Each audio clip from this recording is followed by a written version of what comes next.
You're wanting to rent a tuk-tuk in Sri Lanka? Well, you've come to the right place. Stay tuned.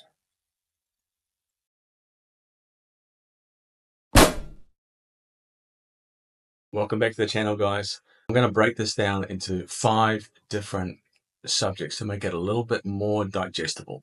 I think to start with, number 1, when do you want to go? Not unimportant. Number 2, where do you want to get your tuk-tuk from? Where are you going to rent it from? What agent? Locally, you're going to do it online. 3, pick up and drop off. So where do you want to start? Where do you want to end? Doesn't have to be in the same place. 4, on the road. Practical things that you have to think about every time you go out for a drive. And number 5 is, I've forgotten. Number 5 is the cost. What it's going to cost you. Let's talk about the best time it is to come to Sri Lanka. Well, that's a pretty complicated question. Sri Lanka has a very complicated monsoon season. Actually, it has a double monsoon season. You could pretty much say that somewhere in Sri Lanka at any time of the year, it's raining. But assuming that you want to go to the south coast and to the hill country, you're going to get the best weather from December through April. Other than that, it's going to be rainy.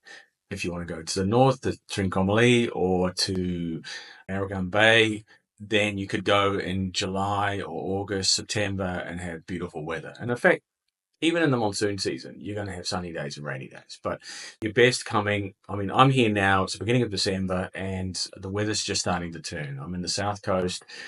I'm not really bothered with the rain. There's always something to do. I hope that I'll get good weather when I go up into the Central Hill Country because I just don't want to deal with the bad weather there. I'm going to be hiking, I'm going to be exposed, there could be landslides, that sort of stuff. So for me, best time of year to come is December, January, February. Try and miss the crowds because obviously with the good weather, that's when the crowds are coming. And they will be here from the end of December through till April. So that's what it is. Where to get your tuk-tuk from? Well, I was really lucky. I received a recommendation from a friend of mine who had done it about 7 or 8 years ago through a company, probably the biggest tuk-tuk rental company in the country. And I looked at their website. It was clear, it was informative, they were very responsive, and the price was really quite reasonable. And it included insurance, a road assistance. They arranged your license, and they're also very responsive if you have questions. I'm not affiliated to them. I'm not getting a free rental. I'm not getting any collaboration or any money back. I'm just a really satisfied customer. So I'll put the link up, check them out. You can put in the dates and where you want to pick up and drop off and get an idea of the costs. I didn't really look further than that. You could probably go local, find something. There are other companies that also rent, probably really, really good.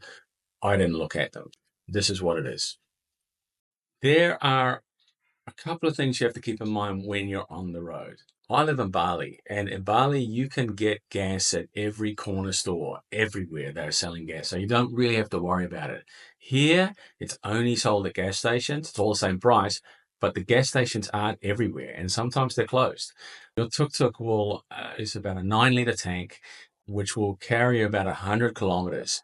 Always, when you're on a longer trip, be aware, begin with a full tank, but be aware where the gas stations are. If you're around half full, fill it up again. It's just a good idea to not be stranded somewhere.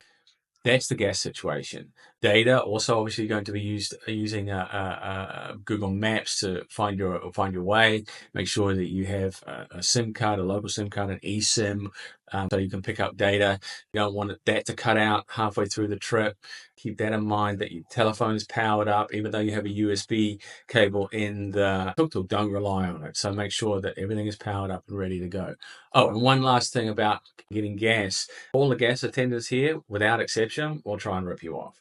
And what I mean by that is that they don't reset the gauge when they're gassing, so they don't put it back to zero. So, or they'll pretend to put gas in, or they'll give you the wrong change. And they don't only do it to the tourists, they do it to everybody. So before they start, check that they reset the gauge to zero, that you get exactly what you want, and that you get the correct amount of change. Otherwise, they will be continually ripping you off. Good luck.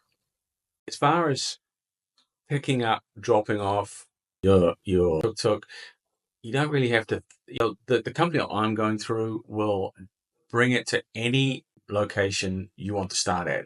And as far as the drop off is concerned, I don't even know where I want to drop it off yet. So I've just left that open, and I'll contact the company at that time. The great thing about that is that you can pretty much have an open-ended route. So you don't have to start in Colombo. You can start on the south coast. You don't have to end in Colombo. You could end in the hill country or in the north. And for a price, they will drop off your tuk-tuk and they will pick it up. It just makes planning the route a little bit, gives you a little bit more freedom, which I really like. And as far as the cost is concerned, because I'm renting it for so long, almost 90 days, I actually asked them if they would waive the costs of pickup and delivery, which is a good tip. You can always try it and see if they'll go for it. That's a good thing to think about when you're renting. Cost situation. You can get a pretty good idea of the daily rental costs by using the website of the agent that I'm using. I'll put it up again and put in the dates that you would want to rent. Now, the longer you rent, the cheaper it gets. Now, I think past about 50 days, you get the lowest rate, which is about 14 US dollars a day. That, like I said, includes insurance and road assistance, which I think is pretty good. I'm on my own, so I'm paying that on my own, and I thought it was a reasonable price.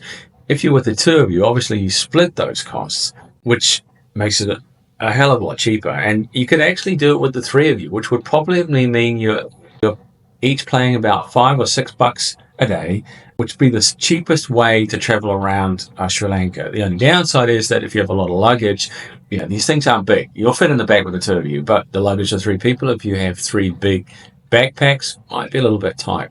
But definitely worth it if you're traveling light. You can save a lot of money. Now, with a 9 litre tank that you've got in the tuk-tuk, the gas costs about €1, 300 rupees a litre. So to fill it, €9, not a lot of money, and you wouldn't have to fill it every day unless you're doing a serious amount of driving. Maybe every second day you might have to fill it up. So, and other than that, the only other cost you could possibly incur, if you're going above 1,000 kilometers, they advise to get the front and back axles re-greased. Now, that costs about 2,500 rupees, about €8 or €9.